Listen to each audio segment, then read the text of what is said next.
과거에 미국의 프린스턴 종교 연구소라는 곳에서 설문조사를 했습니다. 미국인들을 대상으로 설문조사를 했는데 그 설문조사한 대상의 80%의 사람들이 나는 그리스도인이라고, 그리고 그 가운데 그 전체 설문조사 인원의 60%가 나는 예수 그리스도를 구주로 영접했다고 그렇게 고백했답니다. 인구의 80%가 그리스도인, 60%가 구원의 확신이 있다면 대단한 겁니다. 우리나라는 정말 긍정적으로 잡아도 인구의 한 20% 정도가 개신교인이고 그 가운데 구원의 확신 있는 사람은 도무지 알 수가 없는 그런 숫자일 텐데 인구의 80%가 엄청난 숫자입니다. 그런데 이 예수 그리스도를 믿는다고 확신한 사람들을 심층 면접을 했는데 놀랍게도 그 가운데 16%만이 나는 성경을 믿고 있고 그 성경 말씀대로 살아가고 있다고 그렇게 고백했다고 합니다.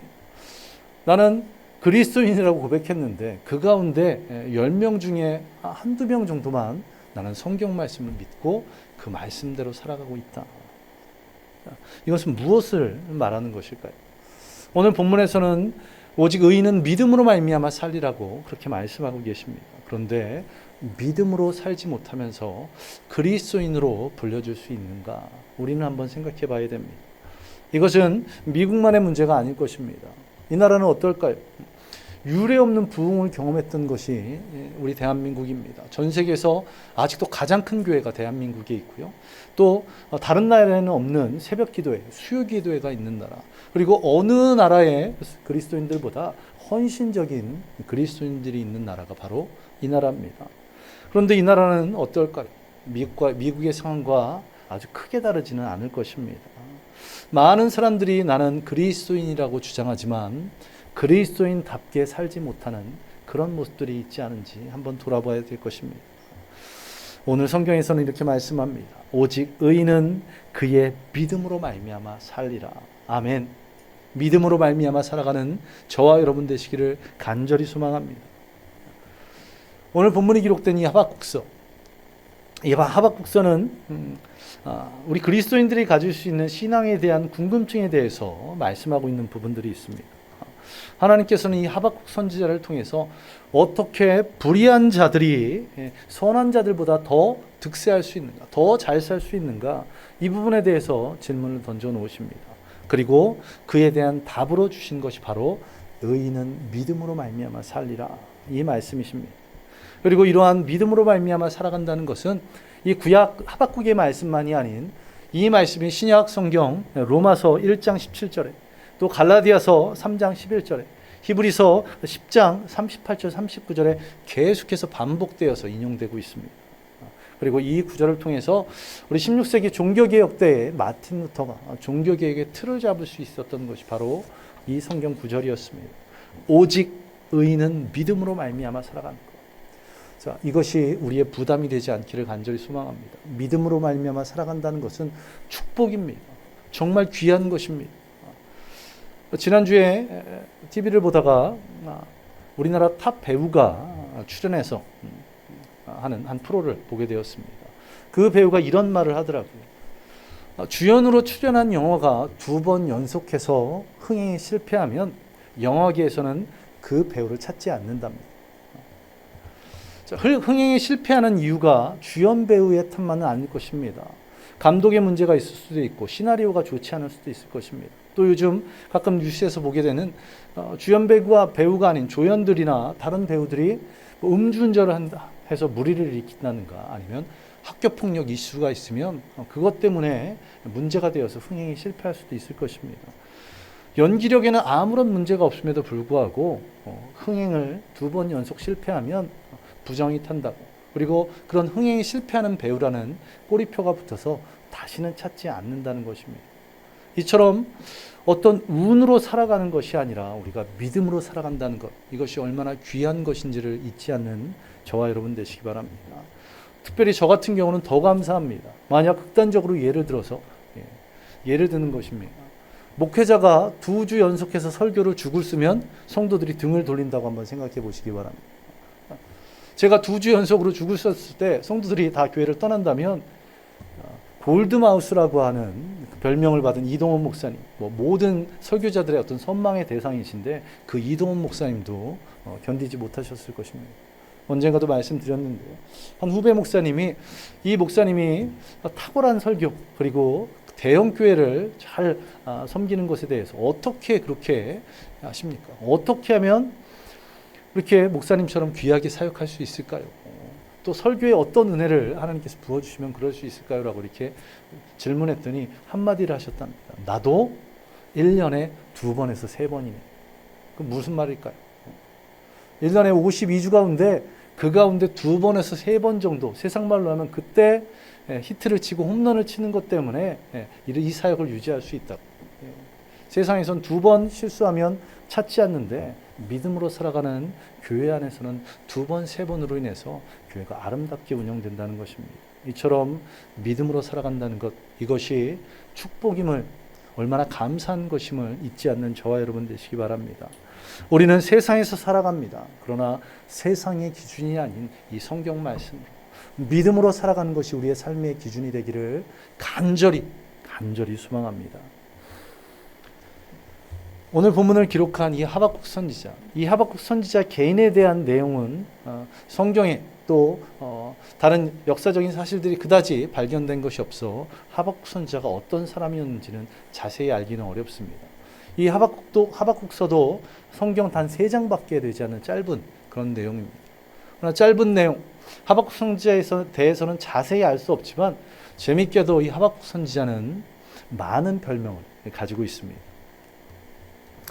첫 번째는 이 하박국서가 전체가 다 기도라고 해도 과언이 아닌 그런 내용을 담고 있는데요. 그래서 하박국 선지자는 기도의 선지자라는 그런 별명이 있습니다. 또 기도는 무엇입니까? 기도는 하나님과의 대화입니다. 하박국서를 보면 기도하고 하나님께 응답받고, 기도하고 하나님께 응답받고, 그리고 신앙 고백하는 그런 내용으로 되어 있는데, 그래서 이 하박국 선지자를 하나님과 대화하는 선지자라고 그렇게 칭찬합니다. 또한 앞서 말씀드렸던 것처럼 왜 불의한 자들이 이렇게 잘 살게 되는가, 이런 부분에서 질문하면서 이 불의와 악에 대해서 반드시 심판을 요청하는 그런 요청으로 인해 공의와 정의의 선지자, 그런 칭찬을 받고 있는 것이 바로 이 하박국입니다. 그러면서도 이 하박국의 이름이 굉장히 재미있습니다. 이 하박국의 이름은 손을 모으다, 그리고 꼭 껴안다라는 그런 의미를 갖고 있는데, 하박국 선지자를 통해서 이 그의 이름처럼 지금 멸망의 시대를 가고 있는 남한국 유다의 모든 백성들을 다시 한번 안아주시는 것이, 위로하시는 것이 하나님의 뜻인 것입니다. 앞서 말씀드렸던 것처럼 이 하박국서는 기도라고 말씀드렸습니다. 1장과 2장을 보시면 하박국의 2번의 기도와 하나님의 2번의 응답이 기록되어 있고, 그리고 3장에서는 하박국이 그 응답받음으로 말미암아 하나님께 감사하며 신앙을 고백하고 있습니다. 하박국의 첫 번째 기도는 무엇이냐면, 하나님 어찌하여 이 유다의 죄악을 벌하지 않고 그냥 두시냐고 그렇게 기도하고 있습니다. 우리 자막을 보면서 화면을 보면서 우리 함께 한 목소리로 보겠습니다. 우리 하박국서 1장 3절입니다. 우리 한 목소리로 봉독합니다. 시작. 어찌하여 내게 죄악을 보게 하십니까?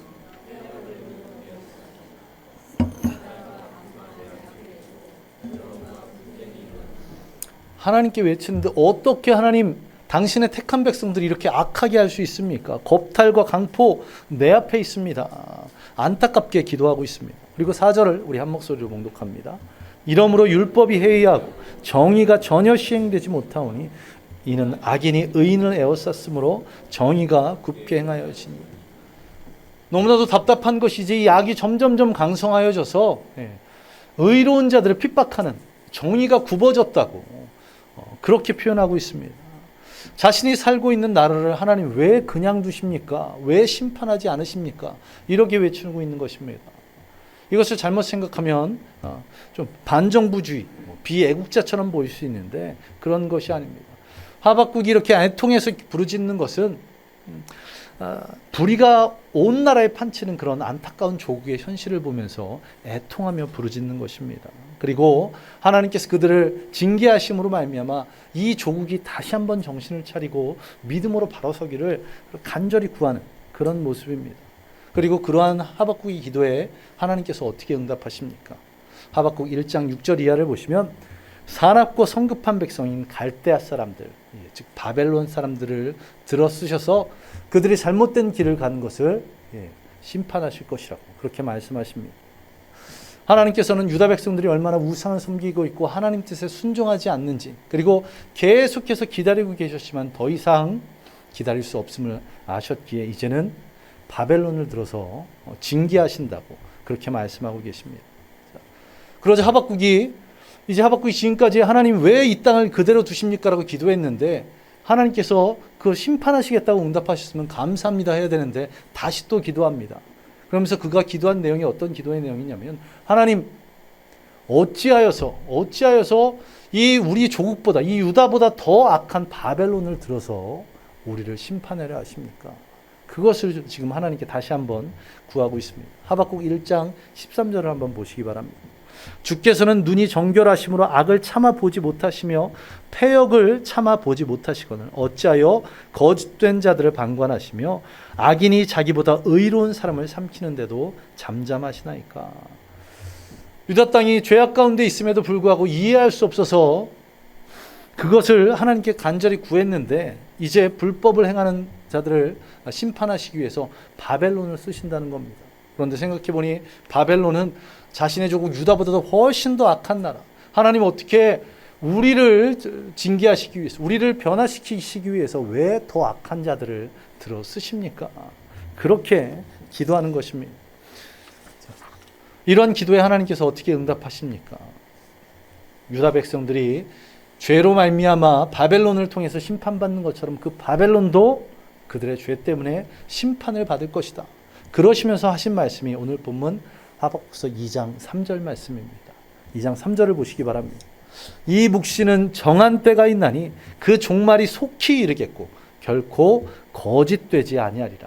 비록 더딜지라도 기다리라. 지체되지 않고 반드시 응하리라. 아멘. 자, 무슨 말씀입니까? 하나님의 정한 때가 되면 속히 이를 것이라고, 결코 거짓되지 않을 것이라고, 반드시 그 심판이 이루어질 것이라고 그렇게 말씀하고 있습니다. 우리가 이 땅을 살아가다 보면 어떻습니까? 이해할 수 없는 일들을 보게 됩니다. 어떻게 저런 일이 있을 수 있을까? 더 큰 일은 그 일을 내가 직접 경험합니다. 하나님, 어떻게 나에게 이런 일이 있을 수 있습니까? 그렇게 구할 수 있습니다. 지금 하박국이 구했던 것처럼 악인들이 형통하는 것을 이해할 수 없다는 겁니다. 나는 이렇게 믿음을 지키면서 애쓰며 살아가려고 하는데 정말 인간 같지도 않은 것들이 주변에 있어서 그들은 호의호식하는 것을 보면 너무나 안타깝습니다. 어떻게 이런 일이 있습니까? 이럴 수 있습니다. 또 뉴스를 보면 어떻습니까? 권력이 있다고, 또 높은 위치에 있다고 갑질을 하는 것을 보면 속이 터집니다. 그리고 이러한 갑질보다 더 화나는 게 무엇입니까? 과거 언젠가도 말씀드렸던 일제강점기에 나라를 팔아먹은 그런 친일파들, 일제강점기 때 큰 부를 축적하고 아주 떵떵거리고 살았습니다. 그에 비해서 나라와 민족을 위해서 희생했던 독립운동가들은 음지에서 조용히 숨어 지냈습니다. 그리고 해방이 되고 수십 년이 흐른 지금 어떠한 결과를 맞이했을까요? 친일파 후손들이 그 환수작업으로 다시 국가에 귀속된 재산을 우리 것이라고 소송을 걸어서 다시 찾아간 것, 그것이 여의도 면적의 4분의 1이나 된다고 합니다. 금액으로 치면 수백억을 다시 받아갔습니다. 그에 비해서 독립유공자의 후손을 어떨까요? 독립유공자들의 후손의 삶이 어떠한지 세대별로 이렇게 조사를 해봤더니 한 대 한 대 지날수록 더 가난해지고 있답니다. 독립유공자로 있으면서 쫓겨다니다 보니 자녀들을 제대로 교육할 수 없었고, 그러다 보니 경제적으로 가난해질 수밖에 없었고, 경제적으로 가난해지다 보니 또 그 후손을 교육시키지 못하고, 이런 가난의 대물림이 되면서 점점 삶이 어려워졌다는 겁니다. 그래서 독립운동가 후손들이 자주적으로 이런 말을 한답니다. 독립운동을 하면 4대가 망한다. 자, 이러한 악인의 형통에 대해서 하나님께서 어떻게 말씀하십니까? 아직 하나님의 정한 때가 되지 않았지만 하나님께서 지체하지 않고 역사하시겠다고 그렇게 말씀하고 있습니다. 그리고 인간의 생각으로는 그것이 더디게 느껴질지 모르지만 기다림의 믿음으로 말미암아 살아가라고 그렇게 말씀합니다. 이 3절을 다시 보시면서 그 하반절을 보시면 굉장히 신기한, 아니 재미있는 그 내용을 보게 됩니다. 정반대의 의미를 가진 두 단어가 사용되고 있습니다. 무엇입니까? 더딜지라도와 지체되지 않고. 자, 더딜지라도는 늦게 된다는 것입니다. 그런데 지체되지 않고는 무엇입니까? 늦어지지 않는다. 한 문장에 늦을 것이다와 늦어지지 않는다가 동일하게 사용되고 있습니다. 자, 어떻게 하나님께서 정한 때는 늦어지면서 동시에 늦지 않는 그런 희한한 때일까요? 그것은 더딜지라도의 주체와 이 지체되지 않고의 주체가 다르기 때문에 그렇습니다. 더딜지라도 이것은 무엇입니까? 우리 인간의 주체입니다. 인간의 눈에는 더디어 보일지 모르지만 그러나 지체되지 않고 이것은 하나님께서 주체 되신 하나님의 때는 결코 지체되지 않는다. 결코 늦지 않는다는 그런 말씀입니다. 자, 하나님이 정하신 이때, 그 때를 우리 인간의 생각으로는 바로 이해하기 어려울 때가 있습니다. 왜 하나님 아직도 왜 하나님 이때입니까? 라고 의문을 품을 수 있습니다. 그런데 사람의 관점이 아닌 하나님의 눈으로 보시면 바로 이때는 결코 늦지 않는, 지체되지 않는다는 것입니다. 전지전능하신 하나님이시기 때문에 결코 오류가 없으신 하나님이시기 때문에 그렇습니다. 자, 그래서 3절에 더딜지라도에 어떤 단어가 붙어 있습니까? 더딜지라도 지체되지 않고가 아니라 더딜지라도 기다리라 이렇게 말씀하고 있습니다. 내가 생각하기에는 조금 더디어 보이지만 믿음으로 인내하며 기다리면 지체되지 않고 하나님께서 역사하실 것이라고 그렇게 말씀하시는 것입니다. 이처럼 하나님의 시간과 인간의 시간의 개념은 다르다는 겁니다. 내가 생각한 때와 하나님의 때는 다를 수 있다고 성경은 말씀합니다. 제가 10여 년 전 목사 안수를 받으면서 이것을 아주 정확하게 체험을 했습니다. 이것도 언젠가 말씀드리는데요.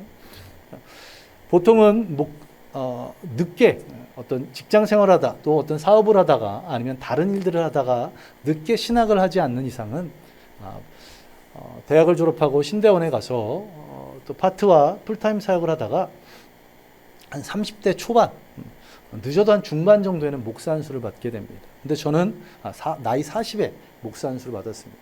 제가 다른 일을 하고 한 것도 아니고 신학대학 갔고 신학대학 졸업하고 제대로 된 코스를 쭉 밟았는데도 불구하고 나이 40에 그것을 경험하면서 제가 하나님 저는 왜 이렇게 늦어지나요?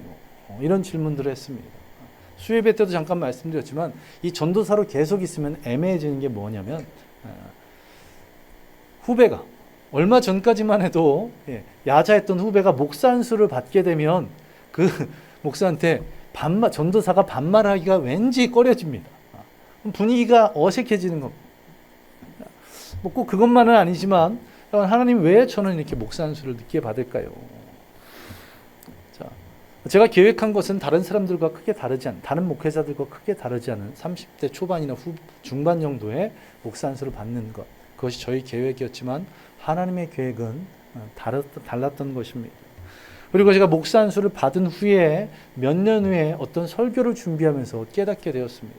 그리고 하나님께서 저를 나이 40에 목사 안수를 받게 하신 것에 대해서 감사의 조건들을 하나하나 적었는데 무려 10가지의 감사의 조건들을 제가 찾을 수 있었습니다. 제가 생각한 때는 30대 초반이었지만 저에게 가장 합당한 때는 나이 40에 목사 안수를 받는 것이었다는 것입니다. 세상 만물을 창조하시는 분이 하나님이십니다. 또한 지금 천지를 주관하시는 분이 하나님이십니다.